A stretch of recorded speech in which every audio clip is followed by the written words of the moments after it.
রাসূল সাল্লাল্লাহু আলাইহি সাল্লাম বলেছেন, খয়রুকুম খয়রুকুম লিআহলিহি, তোমাদের মধ্যে সর্বোত্তম তারাই যারা তাদের পরিবারের কাছে সর্বোত্তম। এই শেষ অংশটি যা আমি আপনাদের সাথে শেয়ার করতে চেয়েছিলাম, দয়া করে মনোযোগ দিয়ে শুনুন। 3 ধরনের নির্যাতনের কথা আমি তুলে ধরতে চাই। 3 ধরনের নির্যাতন।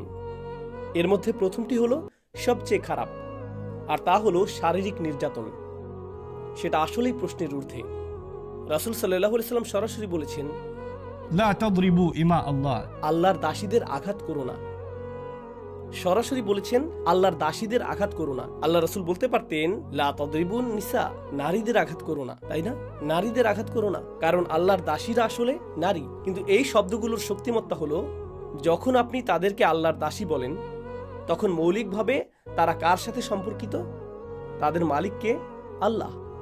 যখন আপনি অন্য কারো সম্পত্তি নষ্ট করেন, যেমন আপনি যদি আমার গাড়িটি ধ্বংস করেন, আপনি আমার গাড়িকে আঘাত করেননি। আপনি কাকে আঘাত করেছেন? আপনি আমাকে আঘাত করেছেন। যদি আপনি আমার সন্তানের ক্ষতি করেন, আপনি শুধু আমার সন্তানকে বিরক্ত বা আঘাত করেননি, আপনি কাকে আঘাত করেছেন? আমাকে। আমি এর প্রতিশোধ নেব। যদি তারা আল্লাহর সম্পত্তি হয় আর আপনি তাদেরকে আঘাত করেন, কে এর প্রতিশোধ নেবেন? আল্লাহ। লা তাদরিবু ইমা আল্লাহ। সাবধান, তারা আল্লাহর সম্পত্তি। রাসূল এটাই বলেছেন সাল্লাল্লাহু আলাইহি সাল্লাম। তাই শারীরিক নির্যাতন একেবারেই প্রশ্নাতীত, এটা একেবারেই প্রশ্নের অতীত। আর যে কেউ এর বিপক্ষে যুক্তি দিতে চান, আমি জুমার পরে এখানে থাকবো, আমি আপনার সাথে এই বিষয়ে কথা বলবো।